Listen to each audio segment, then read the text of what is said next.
सत साहेब पवन दास भगत जी, आपसे थोड़ा सा एक सपने के बारे में पूछना था।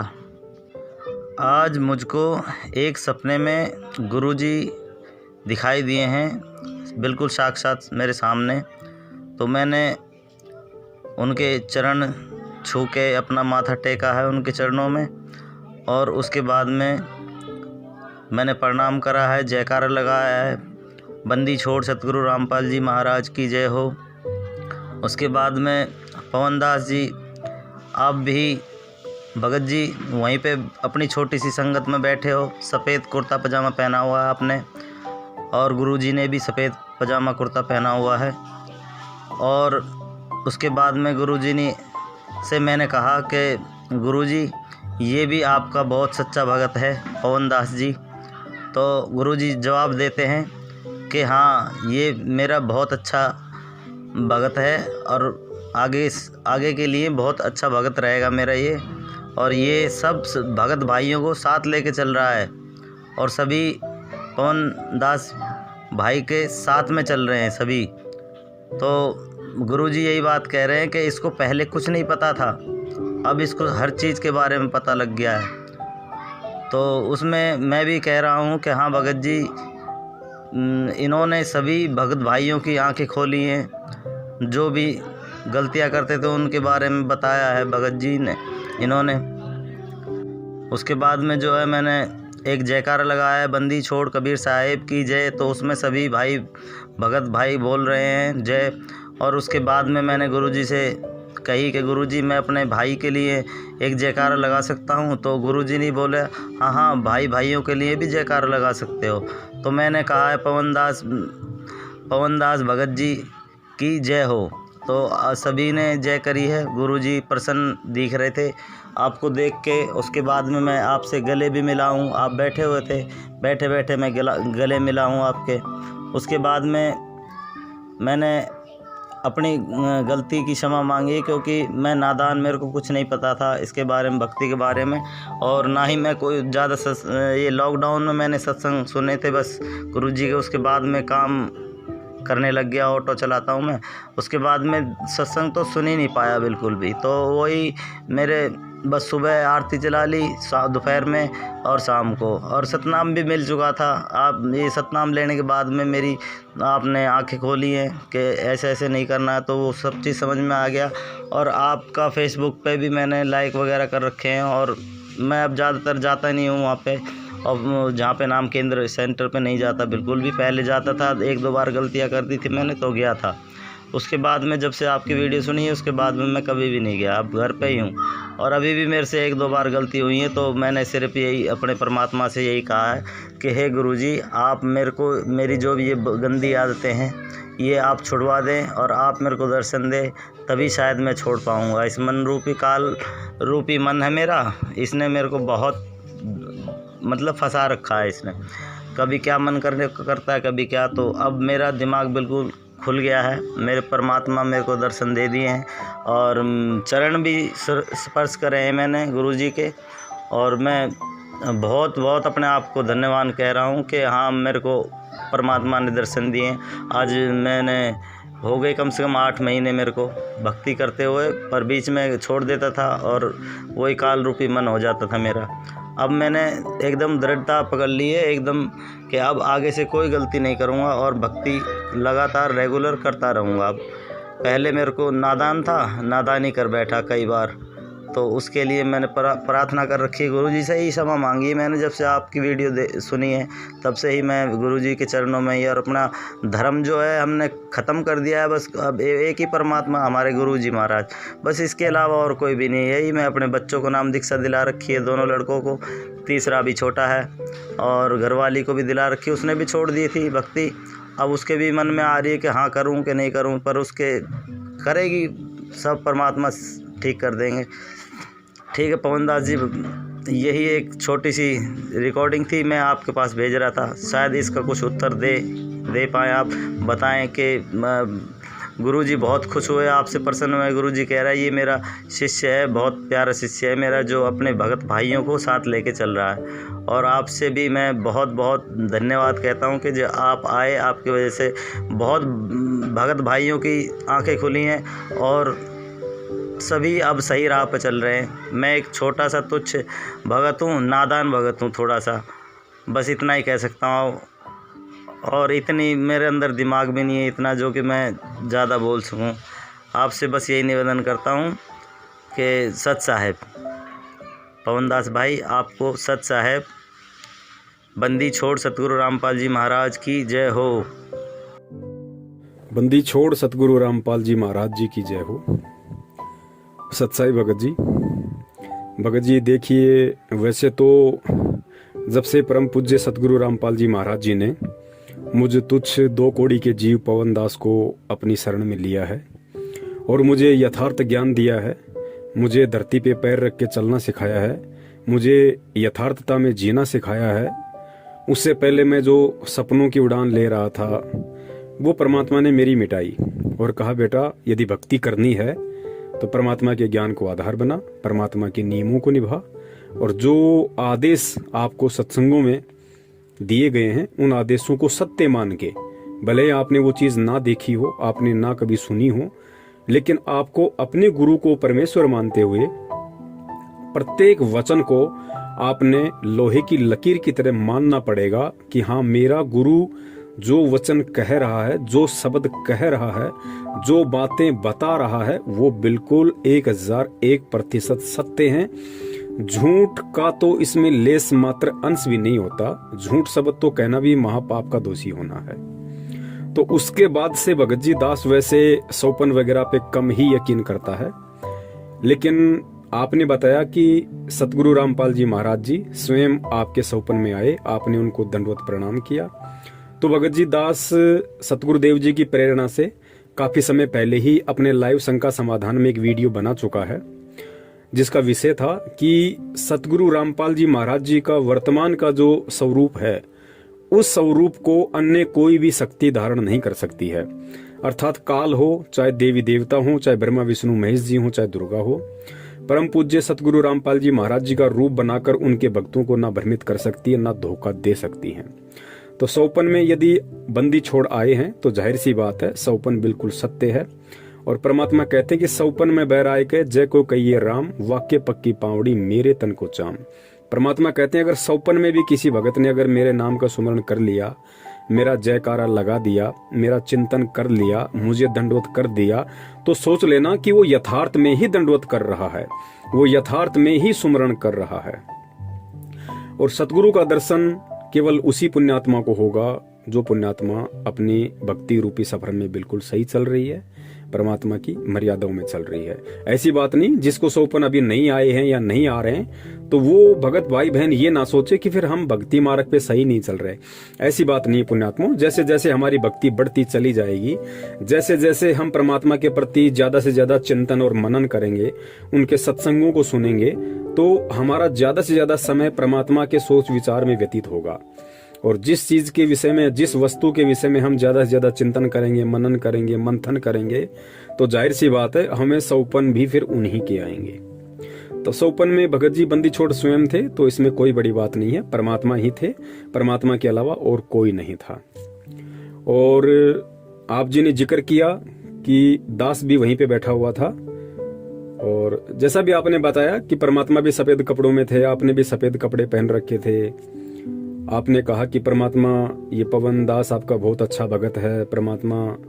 तो परमात्मा ने कहा हाँ भाई बिल्कुल सही बात है, मेरा बहुत अच्छा भगत है, भक्तों को साथ लेके चल रहा है, आगे भी अच्छा ही रहेगा। तो ये जो बातें हैं भगत जी, देखिए दास पहले थोड़ा सा ये क्लियर कर देना चाहता है। पहले तो जो भी व्यक्ति इस वीडियो को सुन रहा है, जो भी हमारे भाई बहन इस वीडियो को सुने, वो इस भाई की इस बात को सुनकर ये आकलन ना कर बैठे कि पवन दास ने इस भाई से ये ऑडियो बनाने के लिए कहा होगा या पवन दास ने ऑडियो बनवाई होगी। पुण्यात्माओं, ये परमपिता परमेश्वर सतगुरु रामपाल जी महाराज जी की सत भक्ति है, और इस भक्ति मार्ग में जिस भी व्यक्ति ने 1% भी अपने अंदर मान बड़ाई पैदा कर ली, अहंकार पैदा कर लिया, अपने आप को ऊंचा चढ़ाने के लिए, ऊंचा दिखाने के लिए यदि उसके मन में इस तरह के भाव आ गए, पुण्यात्मा, उसी दिन से उस भगत का पतन शुरू हो जाएगा।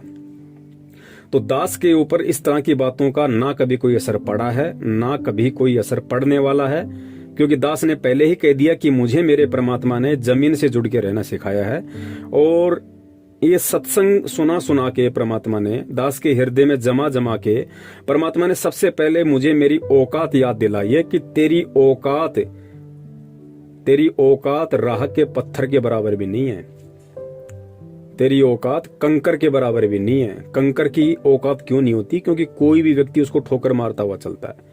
तो दास को परमेश्वर ने मेरी औकात जड़ से दिखाई हुई है, जिस कारण से इन सभी बातों का या इस तरह की बातों का मुझ दास के ऊपर संजय की तरह या अन्य किसी भगत भाई बहन की तरह कोई असर नहीं होने वाला है। और ना मैं इन बातों से ज्यादा मैं प्रसन्न होता हूं, और ना ही ऐसी बातें सुन के कि भाई मुझे भक्ति पे बहुत ज्यादा मुझे दृढ़ता आती है। नहीं पुण्यात्मा, भक्ति पे दृढ़ता आएगी परमात्मा के सत्संग सुनकर, ज्ञान को आधार बनाने से।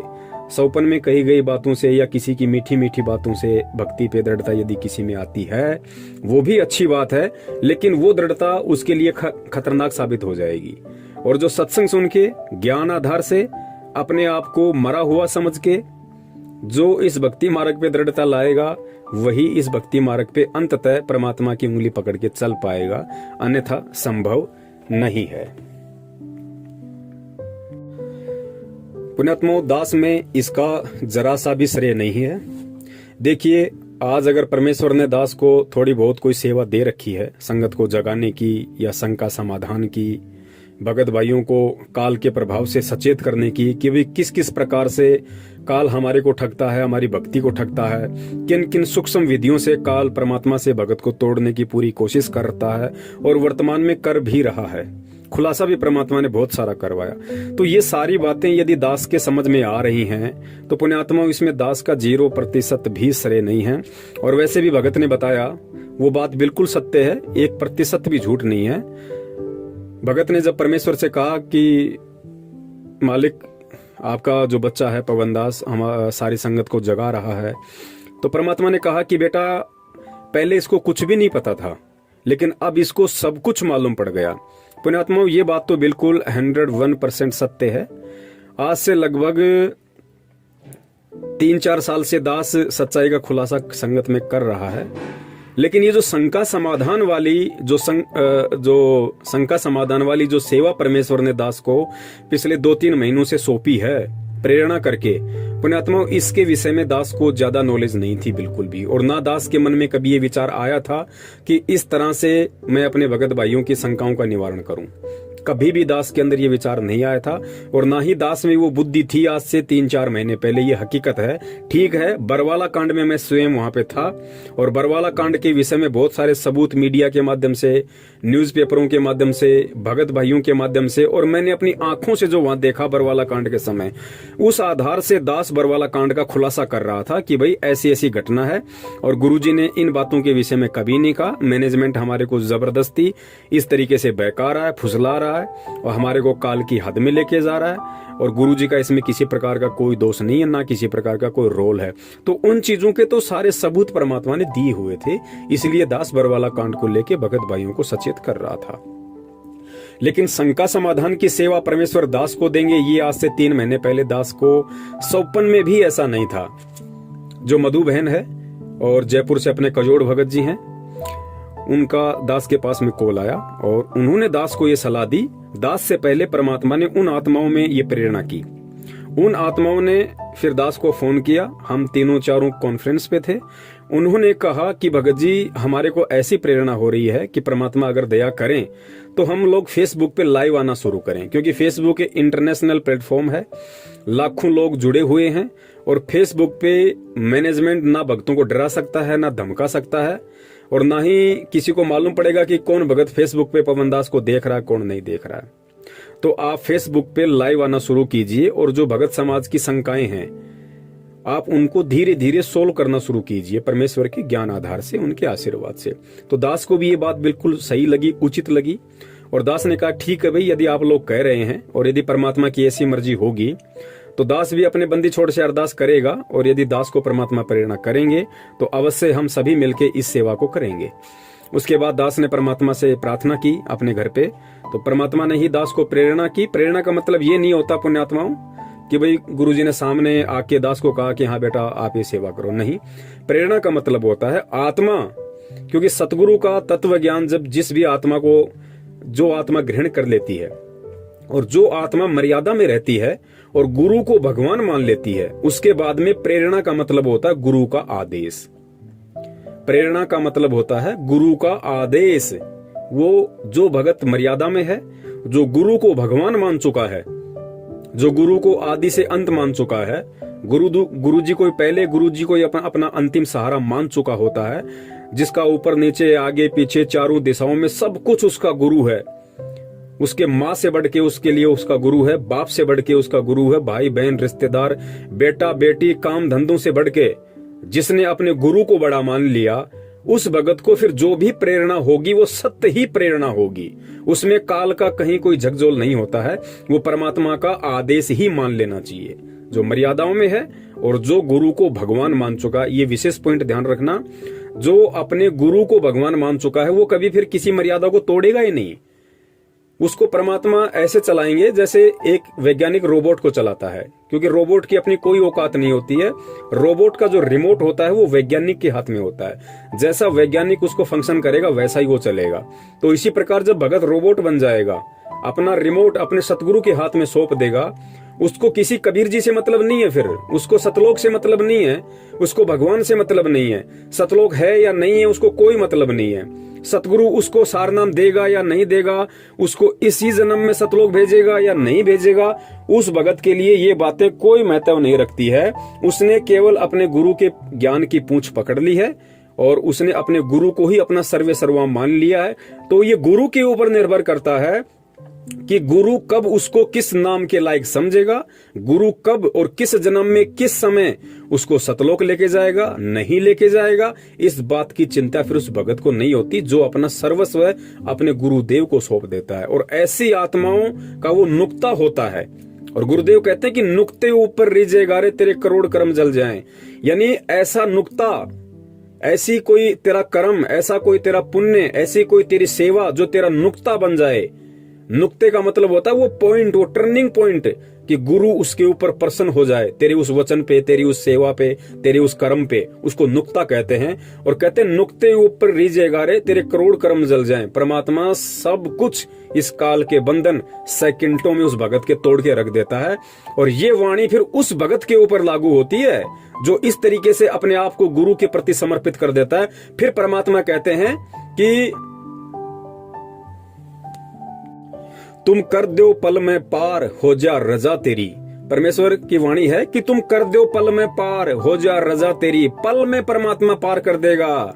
एक हाथ यहाँ पे और दूसरा पैर वहां पे सतलोक में होगा। ना कोई त्रिकुटी, ना कोई ब्रह्मा विष्णु महेश का कर्जा, ना कोई काल का कर्जा, ना उसके 10वें द्वार पे जाके उसके सिर पे पैर रखना, ना भंवर गुफा में जाना, ना सुन में जाना, ना मानसरोवर में नहाना। परमात्मा एक पैर यहाँ तो दूसरा पैर सीधा उसका सतलोक में मिलेगा। वो होता है नुक्ता। और वो नुक्ता तभी बनता है जब ज्ञान आधार से और वास्तव में अपने हृदय से, अपनी आत्मा से एक भगत अपने गुरु को ही अपना सब कुछ मान लेता है। गुरु से बढ़ के ना उसके लिए भगवान है, ना या संसार का कोई प्राणी है, कुछ नहीं, बस सब कुछ गुरु।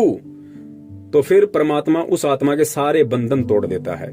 तो ऐसी आत्मा को फिर जो भी प्रेरणा होगी वो सत प्रेरणा होगी। परमात्मा का वो सन्मुख आदेश ही मान लेना चाहिए। तो पुण्यात्माओं, जो भी भाई ने कहा है वो बातें बिल्कुल सही हैं। दास को आज से पहले बिल्कुल भी नॉलेज नहीं थी शंका समाधान के विषय में, और ना ही दास के मन में 1%। दास अपने सतगुरुदेव जी की चरणों की सौगंध खा के कहता है कि दास को शंका समाधान का जो प्रोग्राम जब से चला है आज से 2.5-3 महीने पहले से, उससे पहले दास के दिलो दिमाग में भी नहीं थी कि आगे चल के दास शंका समाधान के लिए भी निमित्त बनेगा। बिल्कुल जैसे ही मधु बहन का फोन आया, कजोड़ भाई का फोन आया, उन्होंने दास को अवगत करवाया, तो दास ने परमात्मा से प्रार्थना की और परमात्मा ने फिर दास को प्रेरणा की कि हाँ बेटा, बिल्कुल ये आपकी सेवा बनती है भाई, ये आपकी जिम्मेदारी है, ये आप ही के भगत भाई बहन है, किसी और के नहीं है। चाहे मैनेजमेंट के पीछे फंसे हों या चाहे वैसे मनमुखी होके चल रहे हों, ये सब आपके ही भाई बहन हैं। और जो समझदार भाई होता है, जो बड़ा होता है, उसकी जिम्मेदारी बनती है, उसका उत्तरदायित्व बनता है कि वो अपने छोटे भाई बहनों को सही राह दिखाए, यदि उसको पता है तो। इस आधार से दास फिर इस शंका समाधान वाले प्रोग्राम में आना शुरू हुआ। और पुण्यात्माओं, मान बढ़ाई और अहंकार का इस भक्ति मार्ग में लेस मात्र भी स्थान नहीं है। यदि किसी ने जरा भी अपने अंदर अहंकार भाव प्रकट कर दिया, उसी दिन से वो परमात्मा से दूर है। और दास बार बार कहता है कि जैसे बहुत सारे भगत भाई कहते हैं कि पवन भगत जी, आप पे तो परमात्मा की विशेष दया है, आप परमात्मा की विशेष पुण्य आत्मा हो। ठीक है, उस भगत भाई के ऐसे विचार हो सकते हैं, ऐसे विचार आने में कोई दोष नहीं है। क्योंकि पुण्यात्मा, सबसे पहले तो हमने एक पॉइंट को क्लियर कर लेना चाहिए। जिस भी आत्मा ने सतगुरु रामपाल जी महाराज जी से नाम दीक्षा ले ली, और जो व्यक्ति 1 साल भी इस भक्ति मार्ग पे टिक गया, इस भक्ति मार्ग पे परमात्मा की भक्ति करते करते, सत्संग सुनते सुनते जिसको 1 वर्ष हो गया हो, उसके हृदय में यहाँ का ना कोई व्यक्ति गुरु का स्थान ले सकता, ना ब्रह्मा विष्णु महेश जी गुरु का स्थान ले सकते, ना काल ले सकता, ना दुर्गा ले सकती। कोई भी व्यक्ति उस भगत के हृदय में एज ए परमात्मा, एज ए गुरु प्रविष्ट नहीं हो सकता, समा नहीं सकता। चाहे वो अपनी किसी गलती से या चाहे अपने किसी माड़े कर्म से, चाहे वो भक्ति छोड़ दे, चाहे वो दूसरे पंथ में जाके अपना कोई नया गुरु बना लिया हो, लेकिन फिर भी वो परमात्मा का तत्व ज्ञान उसके अंदर, वो लहरें हमेशा हिलोरे मारती रहेंगी, उसको ढंग से जीने नहीं देंगी, उसको वो संतुष्टि, वो आत्म संतोष उसको इस दुनिया में कहीं नहीं मिलेगा। भले ही उसने शंकराचार्य को अपना गुरु बना लिया हो, संत रामपाल जी महाराज जी की भक्ति छोड़ के, लेकिन वो चीजें हमेशा उसके अंदर कांटे की तरह चुभती रहेंगी कि भाई बंदी छोड़ तो एक ही है दुनिया में। और जो ज्ञान संत रामपाल जी महाराज जी ने दे दिया, भाई उस ज्ञान के बराबर तो किसी के पास ज्ञान का टपका भी नहीं है। तो पुण्यात्माओं, ठीक इसी प्रकार अभी जैसे हिमाचल में जो संजय है, ठीक है, वर्तमान में वो गुरुद्रोही हो गया है। उसने स्वयं भक्तों को आशीर्वाद देना, जो हाथ की मुद्रा होती है, जैसे हमारे परमेश्वर कर सकते हैं और कोई नहीं कर सकता, लोगों को दंडवत करवाता है, 56 प्रकार के भोग लगवाता है, फिर खुद ही खाता है। ठीक है, वो गुरुद्रोही हो गया, इसमें कोई संशय नहीं है, बिल्कुल वो 101% गुरुद्रोही है।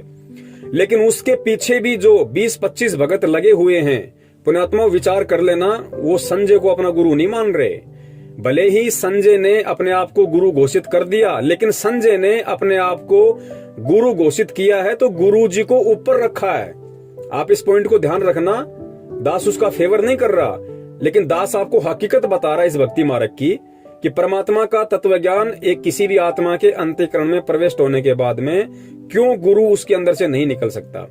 संजय ने गुरु जी को फिर भी ऊपर रखा। ये संजय की चालबाजी है, ये उसका षड्यंत्र है। उसको अच्छे से पता है यदि मैं गुरु जी को ही साइड में कर दूंगा तो कोई भगत आश्रम में नहीं टिकने वाला। इसलिए उसने एक चाल चली, क्योंकि काल इसी प्रकार से सूक्ष्म चाल चलता है। उसने गुरु जी को फिर भी ऊपर रखा कि गुरु जी तो परमात्मा है, मैं उनका संत हूँ। सतगुरु अलग होता है, संत अलग होता है, मेरे को परमात्मा ने निमित्त बना रखा है।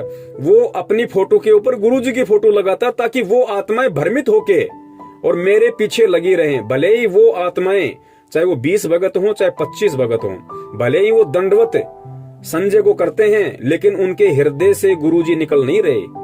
उनके हृदय से परमात्मा को कोई निकाल नहीं सकता।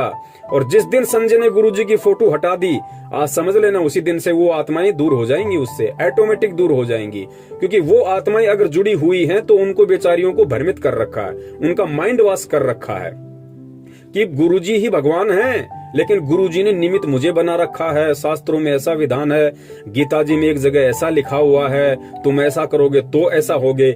ये काल भगवान का बहुत बड़ा षड्यंत्र, बहुत बड़ी चाल होती है। धोखे में कोई भी आत्मा आ सकती है, कोई बड़ी बात नहीं है। तो वो जितने भी 15-20 आत्माएं हैं वो बेचारी धोखे का शिकार हैं, क्योंकि उस नालायक ने परमात्मा तो केवल मतलब संत रामपाल जी महाराज जी को ही घोषित कर रखा है, लेकिन काम नीचे सारे काल भगवान वाले कर रहा हो। इस वजह से वो आत्माएं बेचारी थोड़ी सी भ्रमित हैं। तो दास यहाँ पे ये कहना चाह रहा है कि जो भी भगत भाई बहन दास के प्रति इस तरह के भाव रखते हैं एज ए गुरु भाई, कि पवन भाई बहुत अच्छी आत्मा है, बहुत अच्छी सेवा कर रहा है, आप परमात्मा की विशेष आत्माएं हो, तो बहुत सारे भाई कह देते हैं कि भाई ये भाव तो परमात्मा में होने चाहिए, पवन भगत जी के प्रति नहीं होने चाहिए। बिल्कुल उसकी भी बात सही है, लेकिन उस पुण्यात्मा को ये सोचना चाहिए कि वो भगत भाई बहन यदि ये शब्द बोल रहा है तो उसके अंदर के भाव क्या हैं। तुम खाली उसकी जुबान को मत देखो, वो पवन की कोई बड़ाई नहीं कर रहा, पवन को कोई सिंहासन पे नहीं बैठा रहा, पवन को कोई as a Guru, as a कोई भगवान नहीं देख रहा हो, वो पवन को एज ए गुरु भाई ही देख रहा है, एज ए गुरु भाई ही देखेगा वो। और एज ए गुरु भाई देखने में किसी को कोई दोष नहीं है, पवन भी किसी को देख सकता है। यदि ऐसा कोई परमात्मा का बच्चा हो तो पवन भी उसको उसी स्थान पे देख सकता है कि भगत जी वास्तव में आप पे तो परमात्मा की विशेष दया है, आप जी तो बहुत अच्छी निर्भरता से परमात्मा की सेवा कर रहे हो। तो इसमें कोई दास ये थोड़ी कि उस भगत को दास एज ए मतलब एज ए संत रामपाल जी महाराज जी देख रहा है या एज ए अपना गुरु देख रहा है, नहीं। तो भाई ने जो कहा वहां पे वो बातें बिल्कुल सही हैं, बिल्कुल सत्य हैं। देखो भक्ति मार्ग में पुण्यात्माओं ना कोई सीनियर होता है ना कोई जूनियर होता है, ये सारी बातें परमात्मा ने बता रखी हैं, हमने सुनी या नहीं सुनी ये एक बात अलग है। इस सतगुरु रामपाल जी महाराज जी के सत भक्ति मार्ग में ना कोई छोटा है ना कोई बड़ा है, ना कोई सीनियर है ना कोई जूनियर है। यहाँ पे वो भगत भी उसी कैटेगरी में है जिस भगत ने 1994 में नाम दीक्षा ली होगी, और वो भगत भी उसी कैटेगरी में है जिस भगत ने सन 2014 में नाम दीक्षा ली होगी। क्योंकि परमेश्वर समदृष्टि होते हैं, परमेश्वर कभी किसी में ऊंच नीच का भाव नहीं देखते। तो जब परमेश्वर समदृष्टि है, परमेश्वर ऊंच नीच का भाव नहीं देखता, तो परमेश्वर का बच्चा कैसे एक दूसरे भगत के प्रति ऊंच नीच के भाव ला सकता। लेकिन हाँ, जो जैसी भक्ति कर रहा है, जो जैसी सेवा कर रहा है, तो भैया सेवा के अकॉर्डिंग यदि कोई ऐसा कह देता है तो उसमें उसको किसी प्रकार का कोई दोष नहीं होता है। और आगे फिर भगत जी ने बताया कि भाई मैंने फिर सतगुरु रामपाल जी महाराज जी का जयकारा लगाया और फिर मैंने परमात्मा से अरदास करी कि हे परमात्मा, क्या मैं अपने गुरु भाई का भी जयकारा लगा सकता हूँ? तो परमेश्वर ने कहा कि हाँ बेटा लगा सकते हो, कोई दिक्कत नहीं। फिर उस भगत भाई ने कहा कि मैंने जयकारा लगाया। तो यहाँ पे बहुत सारे भगत भाइयों के मन में शंकाएं उत्पन्न हो जाएंगी कि ऐसा कैसे हो सकता है, जयकारा भगत का कैसे लगा सकते हैं। पुण्यात्माओं, इन सब बातों को हमने ज्ञान आधार से समझना पड़ेगा। और ये बातें आप ध्यान रखना, सारी बातें आपको सत्संगों में नहीं मिलेंगी। कुछ बातें होती हैं वो परमात्मा प्रेरणा करते हैं, और वो प्रेरणा परमात्मा तभी करेंगे जैसा दास ने पहले बताया कि जब आप अपने एडी से चोटी तक अपने आप को अपने गुरुजी के प्रति समर्पित कर दोगे तो परमात्मा आपको सत्संगों से बाहर की बातें भी आपके दिलो दिमाग में डाल देगा, क्योंकि वो होता है ज्ञान योग खोलना। परमात्मा फिर उस आत्मा का धीरे धीरे ज्ञान योग खोलने लग जाता है। वो भगत चाहे 2 घंटे बोलता रहे, वो बोलता रहेगा, उसने कोई कहीं पढ़ा नहीं, उसने कहीं कुछ देखा नहीं, वो कॉपी पेन लिख के नहीं बैठा हुआ। परमात्मा आगे से आगे पॉइंट उसकी नजरों के सामने लाते रहते हैं, उसके दिमाग में वो बातें आती रहती हैं और बात आगे से आगे परमात्मा के ज्ञान आधार से बढ़ती रहती है। उसको कहते हैं ज्ञान योग। तो पुण्यात्माओं, दास के पास में कहां इतना ज्ञान था। दास तो वैसे भी 2014 में जुड़ा था, मुश्किल से 1 या 1.5 साल ही परमात्मा की संगति कर पाया। संगति का मतलब है सत्संगों की संगति। दास वैसे पर्सनली नहीं मिला गुरुजी से कभी भी। ठीक है, जब दर्शन होते थे संगत के साथ में तो अपना दर्शन लिया, मालिक के आगे हाथ जोड़े, आशीर्वाद लिया, अपने वापस आ जाते थे। दास कभी भी अंदर नहीं गया एक बार भी गुरुजी के पास में, और ना ही दास ने कभी 2 मिनट गुरुजी से बात की होगी कि गुरुजी क्या है क्या नहीं है। कभी मौका ही नहीं मिला, हमें कोई जाने ही नहीं देता था अंदर। 50 तो वहां पे बंदूकधारी खड़े होते थे, और हम जैसे 2 कौड़ी के जीवों का कहां नंबर आवे। वहां तो बड़े बड़े सूरमा लोग खड़े रहते थे, रिश्तेदार, तो हमारा कहां नंबर आना था। तो दास ने तो मुश्किल से 1.5 वर्ष ही परमात्मा की सही से संगति की है, और बाकी तो सत्संगों की संगति परमात्मा ने करवाई। उसके बाद फिर बरवाला कांड हो गया। अब दास से पहले तो वो लोग जुड़े हुए हैं, 1994 से लोग जुड़े हुए हैं। अब उन पे वो दया नहीं हो पाई जो दया दास ने इस 2 कौड़ी के पवनदास पे कर दी। तो इसमें पवनदास का क्या श्रेय भाई? मैं तो वर्तमान में ऐसी कोई भक्ति भी नहीं है मेरी। तो ये पुण्यात्मा होता क्या है कि पिछले जन्म जन्मांतरों के सुकर्म होते हैं, ये पुण्य कर्म होते हैं। भक्ति कर्म से ही ज्ञान योग खुलेगा। आपने दान चाहे कितना कर रखा है, दान ज्यादा करने से ज्ञान योग नहीं खुलता, भक्ति ज्यादा करने से ज्ञान योग खुलता है। परमात्मा की मर्यादाओं में ज्यादा रहने से ज्ञान योग खुलता है, ज्ञान को आधार बनाने से ज्ञान योग खुलता है। तो दास के पिछले जन्म के ऐसे कोई भक्ति कर्म होंगे, वो बंदी छोड़ी जाने, उस आधार से परमात्मा ने या फिर वर्तमान के परमात्मा ने दास के अंदर कुछ भाव पैदा किए। देखो, भाव भी परमात्मा ही पैदा करता है। हमारी औकात नहीं कि हम परमात्मा के प्रति भाव पैदा कर लें, हम परमात्मा को परमात्मा मान लें या हम जैसे गुरु को भगवान मान लें। ये आप और हमारी औकात नहीं है। परमात्मा ही सारे नुक्ते बनाता है, परमात्मा ही अंदर प्रेरणा करता है, फिर परमात्मा ही भगत के अंदर वो बातें डालता है, फिर भगत के अंदर वो भाव पैदा होते हैं, फिर वो सारी चीजें बनती हैं। तो परमात्मा ही सब कुछ करता है। है और मालिक की वाणी भी है कि करे करावे साइया और मन में लहर उठावे, दादू सिर दर्जीव कर आप बगल हो जावे। तो पुण्यात्माओं, शंका समाधान के माध्यम से जो भी कुछ हो रहा है ये परमात्मा ही सब कुछ दास को निमित्त बना के करवा रहे हैं। दास का इसमें किसी प्रकार का कोई रोल, कोई श्रेय नहीं है। यदि लाखों की संगत में से परमात्मा ने एक पवन दास को चुना है तो पुण्यात्माओं, इसमें पवन दास का कोई श्रेय नहीं है, ना पवन दास कोई विशेष है। पवन दास से पहले तो बहुत बड़े बड़े सारनामी लोग बैठे हुए हैं जो अपने आप को बहुत बड़े बड़े भगत मानते हैं, बड़ी बड़ी पोस्ट पे हैं, बड़े बड़े वर्ल्ड कोऑर्डिनेटर बने हुए हैं, स्टेट कोऑर्डिनेटर बने हुए हैं, दो स्टेट के कोऑर्डिनेटर बने हुए हैं। कुरुक्षेत्र से हमारे पुरुषोत्तम दास भाई जी। तो पुण्यात्माओं, इसमें दास का कोई रोल नहीं है किसी भी प्रकार का। और रही बात जयकारे की, तो जयकारे का मतलब क्या होता है पुण्यात्माओं? देखो, जयकारा लगाने के बाद में परमात्मा प्रसन्न हुए, इसका मतलब है कि वो चीज गलत नहीं थी। अब वो गलत क्यों नहीं थी, इसको हमने ज्ञान आधार से समझना पड़ेगा। पुण्यात्माओं, भगवान के बाद जगत में यदि किसी की कीर्ति हुई है, यदि किसी की कीर्ति होती है तो केवल भगत की होती है।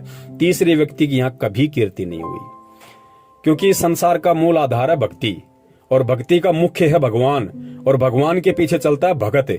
तो सबसे पहले यहाँ पे भगवान की कीर्ति होती है, भगवान की महिमा होती है और भगवान से प्राप्त उपदेश, भगवान से प्राप्त ज्ञान और वो भक्ति करके फिर यदि किसी की कीर्ति हुई है, किसी का यश हुआ है, दुनिया ने यदि किसी का जयकारा लगाया है तो केवल भगत का लगाया। फिर मीराबाई के लोगों ने जयकारे लगाए, धना भगत के जयकारे लगाए, नानक जी के जयकारे लगाए, आज भी लग रहे हैं उन पुण्यात्माओं के। तो भगत के बाद में, भगवान के बाद में भगत के ही जयकारे लगते हैं। तो परमात्मा ने इस दृष्टिकोण से, क्योंकि जिस समय 54 में उस पुण्यात्मा ने गुरुजी से जो ये पूछा कि गुरुजी क्या मैं अपने भगत भाई का भी जयकारा लगा सकता हूं, तो परमात्मा अंतर्यामी होते हैं। परमात्मा को पता था कि ये अपने भगत भाई का जयकारा एज ए गुरु नहीं लगा रहा, एज ए गुरु भाई लगा रहा है कि मेरे भाई ने मेरे ही सतगुरु से प्राप्त ज्ञान आधार से जो संगत को जगाने का काम किया है, या जिस तरीके से वो परमात्मा की सेवा कर रहा है उनके चरणों में रह के, उस आधार से वो इसका अधिकारी है। इसलिए उस भाई ने परमात्मा से इस आधार से प्रार्थना की थी और परमेश्वर अंतर्यामी है, तो परमेश्वर ने इस बात को समझ के कहा कि हाँ भाई, एज ए गुरु भाई आप जयकारा लगा सकते हो। लेकिन पुण्यात्मा, वो 54 में ही मालिक ने उनको आदेश दिया था। वर्तमान में हमने ऐसा नहीं करना, कहीं कोई भगत भाई बहन ये समझे कि लो भाई हम पवन भाई का जयकारा लगा दें। पुण्यात्मा, ये गलती नहीं करनी बिल्कुल भूल के भी, वरना इसके दोषी आप स्वयं हो जाओगे। सतगुरु के रहते सहते, जब तक सतगुरु रामपाल जी महाराज जी इस पृथ्वी पे हैं, तब तक आप उनके अलावा किसी भी भगत भाई का यथार्थ में जयकारा नहीं लगा सकते। और बाद में तो हम सभी के जयकारे लगेंगे भाई।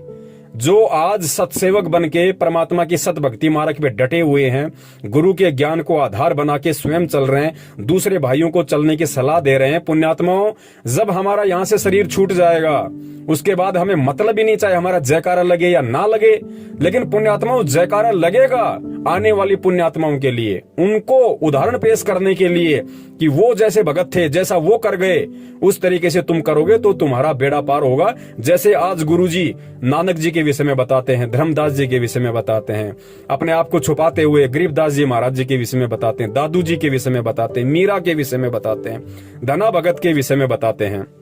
वो भी तो भगत थे, लेकिन उनके जयकारे उस समय नहीं लगे, उनके जयकारे जाने के बाद आज लग रहे। लेकिन पुण्यात्माओं, आज हमें परमात्मा ने इतना ज्ञान दे दिया कि आज हमारे अंदर किसी भी प्रकार का वो मान बढ़ाई और अहंकार नहीं आ सकता। उन पुण्यात्माओं के जाने के बाद जयकारे इसलिए लगे क्योंकि उस समय ज्ञान आधार नहीं था इतना। परमात्मा ने तो ज्ञान दे दिया था, लेकिन वो पुण्यात्माएं अपने संस्कारवश ज्ञान को आधार नहीं बना सकती थी। इसलिए परमात्मा ने उस समय उनके शरीर में रहते सहते उनके जयकारे नहीं लगवाए। अगर उस समय उनके जयकारे लग जाते तो उस समय ज्ञान पुण्यात्माओं वो संपूर्ण परमात्मा ने मूल ज्ञान नहीं दिया था जो आज 1994 से दे रहे हैं। तो उनके अंदर कहीं न कहीं वो मान बढ़ाई आ सकती थी, कहीं न कहीं अहंकार भाव जागृत हो सकता था। लेकिन आज परमेश्वर ने पूरा पिटारा खोल दिया अपने तत्व ज्ञान का, संपूर्ण खुलासा कर दिया अपने मूल ज्ञान का। आज भी वैसे तो दास कह नहीं सकता, अगर कोई 1% अगर बड़ी मुश्किल से कोई हुआ ऐसा भगत भाई बहन जिसके मन में इस तरह का दोष आ जाए तो बात अलग है, अन्यथा 99% भगत भाई बहनों के जो परमेश्वर सतगुरु रामपाल जी महाराज जी की शरण में हैं, उनके अंदर किसी भी प्रकार की मान बढ़ाई और अहंकार घर नहीं कर सकता। अब आप कहेंगे कि संजय के अंदर ऐसा क्यों हुआ? भैया, संजय को पहले से ही काल ने भेजा हुआ था। संजय को जब इस पृथ्वी पे जन्म मिला तो उसको जन्म दिया काल ने। ध्यान रखना इस बात को, उसको काल ने अपना दूत बना के यहाँ पे भेजा हुआ था। जो आज वो कर्म कर रहा है उस हिसाब से दास बता रहा है। अब आप कहेंगे भगत जी काल का दूत कैसे हुआ, वो तो परमात्मा से नाम लिया, परमात्मा की भक्ति कर रहा था, बरवाला कांड की सच्चाई भी बता रहा था। भाई जब इस चीज को हमने ज्ञान से समझना पड़ेगा। कमाल को परमात्मा ने काल का विशेष दूत बताया था कि काल ने उसको विशेष रूप से इस भक्ति मार्ग को अवरुद्ध करने के लिए भेजा था। अब काल ने भी तो गुरुजी का नाम लिया था, उसने कमाल ने भी तो गुरुजी का नाम लिया था, कमाल भी तो भक्ति कर रहा था, कमाल भी तो गुरुजी का प्रचार कर रहा था। फिर आगे चल के वो काल का दूत कैसे बन गया, स्वयं गुरु बन के कैसे बैठ गए भैया। तो पुण्यात्माओं, ये समय आने पे काल के दूत अपना रंग दिखा देते हैं। जिस सेवा के लिए काल ने उनको भेजा है वो सेवा वो अपनी अवश्य करते हैं। तो काल जो संजय था वो शुरू से ही काल का दूत था। और आप और हमारा सौभाग्य जो परमात्मा ने हमें बचाया, उसके साथ रहते सहते भी परमात्मा ने बचाया। पुण्यात्मा, उसने दास को बहुत भरमाने की कोशिश की, बहुत भटकाने की कोशिश की कि तू सर्वानंद की आत्मा है, तू ऐसा है, तू वैसा है। लेकिन दास के ऊपर 1% भी इस बात का असर नहीं हुआ कि मैं सर्वानंद की आत्मा हूं तो मैं बहुत बड़ी आत्मा हूं। दास हमेशा ये सोचता था कि यदि मैं सर्वानंद की आत्मा हूं भी तो मेरे से बड़ा नीच, मेरे से बड़ा दुष्ट कोई नहीं होगा जो मैं उस समय परमात्मा को चूक गया। और यदि मैं सर्वानंद की आत्मा हूं तो मुझे अपनी उन गलतियों पर ध्यान देना चाहिए, मुझे अपनी उन कमजोरियों पर ध्यान देना चाहिए जिन कमजोरियों के चलते मैं 650 साल पहले पार नहीं हो पाया। सर्वानंद का ढोल नहीं पीटना चाहिए, मुझे अपनी उन कमजोरियों को परमात्मा से प्रार्थना कर करके याद करना चाहिए कि परमेश्वर मुझ नीच से 650 साल पहले ऐसी कौन सी मिस्टेक हो गई, ऐसी कौन सी गलती हो गई परमात्मा, जो साक्षात आप धरती पे थे आज की तरह और आपसे ज्ञान और नाम लेने के बाद मैं सतलोक नहीं जा पाया। तब तो है फायदा। और जो अपने आप को फिर सर्वानंद या नानक समझ के फूल जाए डफ की तरह और अपने आप को पुजवाने लग जाए, फिर उससे बड़ा दुष्ट और नीच प्राणी भी दुनिया में कोई नहीं, जैसा कि संजय ने किया। तो पुण्यात्माओं, इस प्रकार हमने हर चीज को परमात्मा के ज्ञान आधार से समझना पड़ेगा। अब ये ऑडियो बनाना इसलिए भी जरूरी था क्योंकि भगत भाई ने खुद ये दास के पास ऑडियो भेजी थी और उन्होंने इस सौपन का समाधान चाहा कि भगत जी मैं कुछ ज्यादा समझ नहीं पाया, आप थोड़ा सा इसको क्लियर करो। तो सौपन ऐसे बहुत सारे भगत भाइयों को भी आते रहते हैं, तरह तरह के सौपन आते रहते हैं। तो दास तो यही निवेदन करेगा कि फालतू के सौपन पे ध्यान देना नहीं, और जिस सौपन में बंदी छोड़ सतगुरु रामपाल जी महाराज जी आपको दर्शन दें, उस सौपन को आप बिल्कुल यथार्थ माने, बिल्कुल सही माने और फिर उस पे ज्ञान आधार से विचार विमर्श करें, चिंतन मंथन करें। और ध्यान रखना, यहाँ छोटा बड़ा कोई नहीं है, सब एक ही कैटेगरी के हैं। परमात्मा की नजर में भले ही पवनदास जो है ये सेवा कर रहा है, लेकिन इसमें पवनदास का कोई रोल नहीं है। क्या पता आज से 2 साल बाद या आज से 1 साल बाद या 1 महीने बाद परमात्मा आप जियों से वो सेवा ले ले जो सेवा पवनदास कर ही नहीं सकता, जिस सेवा के लायक पवनदास है ही नहीं। क्या पता परमात्मा आपसे वो सेवा ले ले। क्योंकि जब परमात्मा ने तोताद्री नाम के शहर में, जब इस दुनिया पे करोड़ों की संख्या में मानव शरीर वाले प्राणी थे और उस समय परमात्मा ने वेदों के मंत्र हिंदी में और संस्कृत में केवल एक झोटे से बुलवाए। क्या उस समय परमात्मा किसी व्यक्ति से नहीं बुलवा सकते थे? लेकिन परमात्मा ने वहां पे अपने समर्थता दिखाई थी कि बंदी छोड़ क्या नहीं कर सकता। परमात्मा को जरूरी नहीं कि कोई पवनदास को निमित्त बनाए या किसी मधु बहन को निमित्त बनाए या किसी कजोड़ भाई को निमित्त बनाए या जितने भी हमारे सत्सेवक भाई बहन हैं परमात्मा उन्हीं को निमित्त बनाए। ये तो हमारे कर्म बनने पुण्यात्माओं हमें सोचनी चाहिए बात तो कि परमात्मा हम आपके ऋणी हैं, परमेश्वर हम शुक्रगुजार हैं, हम अपने आप को धन्यवाद देते हैं कि बंदी छोड़ आपने हमें इस लायक समझा, इन सेवाओं के लायक समझा जो हमारे कर्म बन रहे हैं। बाकी पुण्यात्माओं परमात्मा तो गधे को भी निमित्त बना के चारों शंकराचार्यों को ज्ञान चर्चा में फेल करवा सकता है। तो हमने इन चीजों को भूलना नहीं चाहिए। तो यहाँ पे ना कोई पवन बड़ा है, ना कोई दूसरा भाई छोटा है, ना पवन सीनियर है, ना दूसरा भाई जूनियर है। ये परमात्मा का भक्ति मार्ग है और ऐसे भाव किसी के अंदर आने भी नहीं चाहिए। इतना ज्ञान लेने के बाद में सेवा परमात्मा ने दे रखी है, उसके संस्कार के हिसाब से दे रखी है। इसमें उस भगत का कोई रोल नहीं है कि सोचे कि भाई इस भगत ने ये कर लिया। भगत कुछ नहीं कर सकता, भगत पत्थर है, भगत 2 कौड़ी का जीव है, भगत की कोई औकात नहीं है। भगत ने करना होता तो पहले कर लेता ना, आज क्यों कर रहा है? तो ये सारा खेल परमात्मा का है। सद्बुद्धि परमात्मा देता है, प्रेरणा परमात्मा करता है, आगे बढ़ने की हिम्मत परमात्मा करता है। और परमात्मा इस तरह की सेवा, इस तरह की हिम्मत, इस तरह की प्रेरणा अपनी हर उस आत्मा के अंदर करने के लिए तैयार बैठा है जो पुण्यात्मा गुरु को भगवान मान ले। परमात्मा तो तैयार बैठा है प्रमाण पत्र बांटने के लिए, अगर कोई लेने वाला भी तो हो। भाई अपने अंतरात्मा से, अपने हृदय से, तन मन से कोई अपने गुरु को परमात्मा माने तो सही। और जिसने मान लिया फिर परमात्मा दूर कहाँ है। परमेश्वर वो सेवा दे देंगे जिन सेवाओं को पवनदास लाख जन्म में भी नहीं कर सकता। तो पुण्यात्माओं, हम सब एक दृष्टि हैं, हम सब परमात्मा की नजर में समदृष्टि हैं। हम कोई छोटा कोई बड़ा नहीं, ये अपने संस्कार अलग अलग हैं। अब जैसे आज नरेंद्र मोदी है, देश का प्रधानमंत्री बन के बैठा हुआ, अनिल अंबानी है, देश का 1 नंबर का पैसे वाला व्यक्ति है, और एक मेरे जैसा 2 कौड़ी का जीव रोड पे दही बड़े लगाता है। तो परमात्मा की नजरों में अनिल अंबानी भी उसकी उतनी प्यारी आत्मा है, भले उसने नाम ना ले रखा हो, भले वो शराब पीता है, मांस खाता है, सब कुछ करता है। नरेंद्र मोदी भी कितने कर्म कुकर्म करता है, लाखों उसने शराब के ठेकों को लाइसेंस दे रखा है, लाखों उसने जानवर काटने के कत्ल खानों को लाइसेंस दिया हुआ है, लोगों के उल्टे सीधे काम करवाते हैं। राजनेता और क्या करवाएंगे। तो वो नरेंद्र मोदी भी परमात्मा को उतना ही प्यारा है, लेकिन कर्म समय आने पे जीव को छोटा बड़ा बना देते हैं। कर्म समय आने पे जीव को नरक और सुरुक का भागी बना देते हैं। तो परमात्मा की नजरों में कोई भी प्राणी, चाहे चींटी हो, चाहे सूक्ष्म जीव हो, चाहे हाथी हो, कोई भी हो, परमात्मा की नजरों में सब समदृष्टि हैं। और हमने मन में कभी भूलकर भी ये भाव नहीं लाना चाहिए कि वो आत्मा परमात्मा की विशेष आत्मा होगी। हम सभी परमात्मा की विशेष आत्माएं हैं और हम सभी को परमात्मा की विशेष आत्मा बनने का प्रयत्न करना चाहिए, यदि आज से पहले हम आपको नहीं समझ रहे हैं तो। और उसका सबसे बड़ा तरीका है, सबसे पहले परमात्मा के सत्संगों को आधार बनाओ, ज्ञान को आधार बनाओ, और फिर अपने हृदय से, अपने दिलो दिमाग से, अपनी अंतरात्मा से अपने गुरुदेव को ही अपना एडी से चोटी तक सब कुछ समझो। गुरु से बढ़कर फिर कुछ नहीं। फिर परमेश्वर वो दया कर देंगे जिसकी पुण्यात्मा हम सोच भी नहीं सकते। बंदी छोड़ सतगुरु रामपाल जी महाराज की जय हो। सत साहिब।